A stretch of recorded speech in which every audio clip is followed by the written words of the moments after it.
अस्सलाम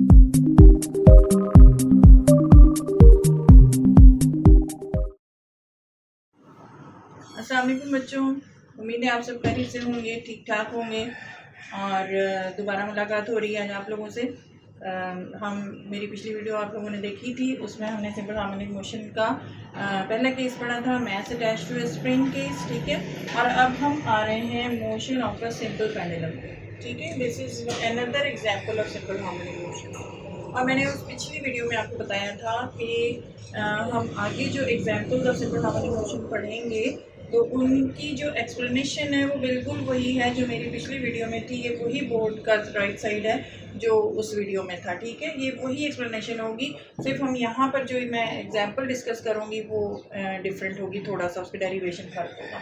तो let's come to the simple pendulum, motion of a simple pendulum. Simple pendulum क्या हो रहा है, किसी भी धागे से if you attach a bob or any mass, that assembly of the string attached with the bob becomes a simple pendulum. When that string is attached to a fixed support at its other end, then that is a simple pendulum. यानी कि किसी धागे से आप कोई भी mess attach कर दें, हार्ड बॉडी अटैच कर दें, छोटी सी जिसका कुछ भी मैस हो, तो वो एक जो सस्पेंडेड बॉडी होगी that will become a simple pendulum, ठीक है। अब ये सिंपल पेंडुलम जो है ये किस तरह से मूव करती है, यू सी कि अगर आप इसको थोड़ा सा छेड़ दें, थोड़ा सा आप उसको राइट साइड या लेफ्ट साइड आप उसको मूव कराएं, मतलब एक्सटर्नल फोर्स लगाएं और उसके बाद छोड़ दें, what will happen, it will start oscillating like this, vibrating. There are two words for the same thing, oscillation, vibration, ठीक है। तो मैं oscillating बोलूँ या vibrating बोलूँ, you should not be confused। तो ये जो सिंपल पेंडुलम यहाँ पे मैंने शो किया है एग्जांपल में, इस सिंपल पेंडुलम की एक लेंथ है L, कोई लेंथ L हमने ले ली जिससे बॉब अटैच हुआ हुआ है जिसका मैस जो है वो M है, ठीक है। तो this is forming a simple pendulum fixed at a support here. अब इसको जब मैंने डिस्टर्ब किया and I disturb this mass to an angle of theta, ठीक है। Theta means it could be 20 degree, 25 degree, 30 degree, 45 degree, मैं कितना भी उसको लेके जाऊँ एक तरफ, मैं एक डिस्टर्बेंस दे रही हूँ उसको, एक्सटर्नल फोर्स लगा रही हूँ बॉल को टू डिस्प्लेस, ठीक है। अब जब मैं उसको एक एक्सट्रीम पे ले गई, उसके बाद जैसे ही मैंने छोड़ा, I release this bob, what will happen, it will start oscillating, it will start moving to and fro about this mean position, ठीक है ना, this is its mean position. तो देखें सिंपल पेंडुलम को जब हम as an example of simple harmonic motion पढ़ रहे हैं तो हमें पता है कि एक स्पेशल वाइब्रेटरी मोशन होगा और इसके साथ वो स्पेशल कैरेक्टरिस्टिक जो हमने पिछली वीडियो में भी पढ़ी थी कि acceleration must be directly proportional to the displacement होना चाहिए and it is always directed towards the mean position हो रहा होगा, ठीक है। तो अभी हमने इसी चीज़ को डिस्कस करना है कि इसमें कैसे होगा। वाइब्रेटरी मोशन तो हमने अभी देख लिया कि it is a vibratory motion, ठीक है। क्यों, क्योंकि जब ये simple pendulum is at this position, it is at rest, ठीक है, no external force is acting on it, जो भी फोर्स इसके ऊपर एक्ट कर रहा है वो इसका अपना वेट है विच इज़ एक्टिंग डाउनवर्ड, और एक tension which is in the upward direction as a result of Newton's third law, to every action there is an equal and opposite reaction. तो ये mg यानी कि जो वेट है which is actually the mass of the ball multiplied by acceleration due to gravity. तो ये weight must be equal to this tension produced in the string, ठीक है। तो ये दोनों टेंशन भी फोर्स है और वेट भी फोर्स है, ये दोनों बराबर अमाउंट के हैं और they are in opposite directions, they will be cancelling each other. तो यहाँ पे नेट फोर्स जो है सिंपल पेंडुलम की इस कंडीशन में, इस हालत में वो ज़ीरो है। तो it is at its mean position, equilibrium position, no force acting on it. जब मैंने इसको डिस्टर्ब किया to its one of the extremes, ठीक है, तो अब यहाँ पे जब हम आ गए तो यहाँ क्या हो रहा है कि अब वेट जो इस बॉब का एक्ट कर रहा है वो तो डाउनवर्ड है ना, लेकिन यहाँ पर अब यहाँ मेरे छोड़ते ही क्या होगा कि it will start coming here, it will start oscillating. तो वो क्यों हो पा रहा है, वो इसलिए हो पा रहा है कि यही वेट का एक component of this weight which is mg is responsible for taking this body towards the mean position or making this body move to and fro, ठीक है। वो कौन सा कंपोनेंट है वेट का, it is actually the mg sin theta which I have written here. वैसे तो ये जो वेट डाउनवर्ड एक्ट कर रहा है, ये आपकी किताबों में सिर्फ इसके दो कंपोनेंट्स लिखे हुए हैं डायरेक्टली कि mg cos थीटा और mg sin थीटा। ये एक्सप्लेन नहीं है कि mg cos थीटा कैसे है और mg sin थीटा कैसे है, वो मैं आपको यहाँ बताती हूँ। वो इस तरह से कि देखिए अगर हमने ये डिस्प्लेस किया है एंगल थीटा से, तो ये मैंने ये जो बॉब की वर्टिकल लाइन बनाई है it is parallel to this, ठीक है। और ये इसके अलॉन्ग खींच दी है, तो ये these are two parallel lines and this is a transversal. तो ये थीटा है, तो ये भी थीटा होगा, by which rule of geometry it is the corresponding angles rule. ठीक है, these are the two corresponding angles. इसके तहत जो है ये दोनों एंगल्स इक्वल हैं क्योंकि ये दोनों साइड्स पैरेलल थी। ठीक है, करस्पॉन्डिंग एंगल के तहत जो ये एंगल हमारा क्या आ गया, थीटा आ गया।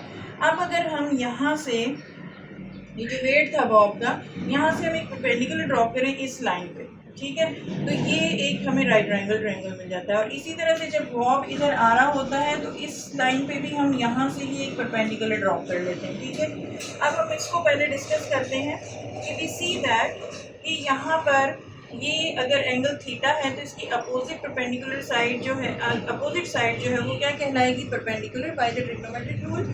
और जो उसकी एडजेसेंट साइड है इस एंगल की, उसको हम बेस कहेंगे। ठीक है, if you remember this is all taught in mathematics also, तो मैथ्स में आपने 9th में पढ़ लिया है। तो अब इस ट्राइंगल में वी सी के कॉस थीटा किसके बराबर होगा, we know that cos theta is equal to base of what, hypotenuse. तो यहाँ पे बेस ये है और हाइपोटेन्यूज इज दिस। जब ये 90 डिग्री है तो फिर ये वाली साइड उसके अपोजिट वाली जो है वो हाइपोटेन्यूज होगी। ठीक है ना, तो cos theta is equal to base over hypotenuse, और अगर क्रॉस मल्टीप्लाई करें तो it will become h cos theta is equal to b base. ठीक है, अब h क्या है यहाँ पे, h इज दिस w, ये वेट है ना, यही h बना रहा है, हाइपोटेन्यूज बना रहा है, और यही वेट जो है वो किसके बराबर है, mg के बराबर। मैं इस वेट को w लिख रही हूँ h की जगह पर, cos थीटा वही रहा इज इक्वल टू बेस। यानी ये जो बेस, ये जो चीज़ थी ये हमें नहीं पता थी कि क्या है, तो ये बेस हमारे पास किसके बराबर आ गई, w cos थीटा, और w किसके बराबर है, mg के, तो I will write it as mg cos theta. So I get this side as mg cos theta। तो this is one component of weight, और कौन सा component है, it is the horizontal component of weight। अगर आपको याद हो 9th class में हमने कोई वेक्टर अगर हो f, तो उसके दो रेक्टेंगुलर कंपोनेंट्स हमने पढ़े थे, fx एंड fy। उनकी क्या वैल्यू पड़ी थी कि fx is actually f cos theta और fy क्या थी, f sin theta, if you remember. ठीक है, इसी रूल के तहत यहाँ पे w is that force, weight is a force, तो w वो फोर्स है जिसके दो कंपोनेंट्स यानी कि दो rectangular components wx and wy यहाँ पर हैं। ये हमें mg cos थीटा मिल गया है, तो mg cos थीटा क्या होगा, x कंपोनेंट यानी कि हॉरिजॉन्टल कंपोनेंट है ये, और ये वर्टिकल कंपोनेंट है। तो वी सी दैट, अब मुझे इसकी ज़रूरत नहीं है, मैं इसे रब कर देती हूँ यहाँ पे। ठीक है, वी सी दैट कि ये जो mg cos थीटा यहाँ पे हमें मिल रहा है, it is the horizontal component of weight and this is the mg sin theta. Similarly यहाँ से जब प्लॉट किया तो ये मुझे मिल गया कि ये mg sin थीटा है, या इसी ट्राइंगल में आप p निकाल लें तो sin theta is equal to perpendicular over hypotenuse, इसको क्रॉस मल्टीप्लाई करें तो h sin theta is equal to p। ये p हम जानना चाहते हैं, तो p is equal to h is w sin theta, h की जगह w और w की जगह mg sin theta is equal to p आ गई। ये p की वैल्यू mg sin थीटा आ गई। अब इस पूरे फिगर में हम देख रहे हैं कि this side is parallel to this. ठीक है, ये वही p है, तो मैं इसको भी क्या कह सकती हूँ, वही कि ये vertical component of the weight mg है, that is mg sin theta. अब हमें जब ये समझ आ गई है कि जब हमने बॉब को हिलाया, थोड़ा सा डिस्प्लेस किया, तो यहाँ पर उसकी एक mg cos थीटा वेट का एक mg cos theta component came into being and एक vertical component came into being which is mg sin theta. ठीक है, तो अब इस वक्त जो है we see that mg cos theta is getting cancelled with the tension in the string, so there is no motion possible due to this component of weight. ठीक है, ये तो कैंसिल हो रहा है इधर। ठीक है, the only component which is responsible for the to and fro motion of the simple pendulum here is mg sin theta. So this is the restoring force here. This is the restoring force in the simple in the vibratory motion which is bringing the body towards the mean position. तो यहाँ जो restoring force है वो एक component of weight है which is mg sin theta. ठीक है, और जब ये इधर लेकर आता है, बॉडी इधर आती है, यहाँ पर आते आते यू सी रेस्टोरिंग फोर्स की भी डायरेक्शन ये है, बॉडी की मूवमेंट की भी डायरेक्शन ये है, तो दोनों सेम डायरेक्शन में है, तो वेलोसिटी क्या होगी, इंक्रीज होगी towards the mean position A, at mean position O में। देखिए हमने पढ़ा कि direction F R and motion of body same है, तो ये इंक्रीज होती है और यहाँ पर आके वेलोसिटी मैक्सिमम हो जाती है। वही एक्सप्लेनेशन आ गई। और ये दूसरी तरफ जब जाती है तो बॉडी का मोशन इधर हो रहा है, जबकि रेस्टोरिंग फोर्स उसको पीछे खींच रहा होता है, तो दोनों के अपोजिट डायरेक्शन होने की वजह से v डिक्रीज होती जाती है और एक्सट्रीम पोजीशन पे आके v जो है वो ज़ीरो हो जाती है। तो in this way this horizontal this to and fro motion takes place and this you see कि जब हम ये चीज़ मैंने यहाँ एक्सप्लेन कर दी। फर्स्ट पार्ट भी बात कर लेते हैं कि यहाँ पे जब मैक्सिमम डिस्प्लेस हुआ था तो मैक्सिमम रेस्टोरिंग फोर्स था, मैग्नीट्यूड उसका मैक्सिमम था, जबकि एक्सेलरेशन भी उसी वजह से मैक्सिमम थी यहाँ पे। और जैसे ही छोड़ा यहाँ पर, ये मैंने आपको एक्सप्लेन किया ही है कि यहाँ पे v ज़ीरो हो गई और उसका v ज़ीरो हो गई and it continues its motion towards the other side, sorry v maximum हो गई यहाँ पर और it continues its motion to the other extreme because of the inertia. ठीक है, और इस पूरे मोशन के दौरान हमने पढ़ा कि जो a है it is proportional to the displacement. हमने पाया कि एक्सेलरेशन जो है एक्सट्रीम पोजीशन में मैक्सिमम है और जैसे जैसे इधर आते हैं तो एक्सेलरेशन जो है वो क्या होती है, डिस्प्लेसमेंट से डायरेक्टली रिलेटेड है। डिस्प्लेसमेंट कम होती जा रही है from the mean position, acceleration body इधर आ रही है तो एक्सेलरेशन भी कम होती जा रही है। तो वी सी के यहाँ आते आते एक्सेलरेशन ज़ीरो हो रही है। तो वी सी दैट कि acceleration was proportional to displacement और माइनस क्या है कि it is always directed towards the mean position. So this is that additional vibratory additional condition, this is that additional condition which makes the vibratory motion simple harmonic. So here the motion of simple pendulum therefore becomes simple harmonic motion because it is following this characteristic also. ठीक है, और इसमें वही सारे phenomena हो रहे हैं। इसके एक्सप्लेनेशन में मैंने आपको सारा पहले ही बता दिया था। और एक फोर्थ पॉइंट और यहाँ पर आ जाएगा कि एक्सट्रीम पोजीशन के कॉलम हमने पहले बनाया था कि kinetic energy at extreme position will be zero.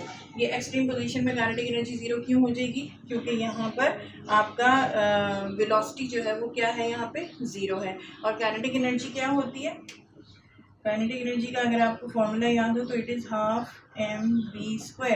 तो v अगर ज़ीरो है एक्सट्रीम पोजीशन पे तो काइनेटिक एनर्जी भी ज़ीरो हो जाएगी। और चूँकि मैक्सिमम डिस्प्लेसमेंट हुआ है तो पोटेंशियल एनर्जी क्या होती है, mgh। ये डिस्प्लेसमेंट हाइट पे पहुंचा हुआ है बॉब यहाँ पर। ठीक है, तो मैक्सिमम पोटेंशियल एनर्जी है इस पोजीशन पे। जबकि मीन पोजीशन पे क्या है, v मैक्सिमम है, ये v मैक्सिमम है मीन पोजीशन पे तो काइनेटिक एनर्जी भी मैक्सिमम है और पोटेंशियल एनर्जी मिनिमम है।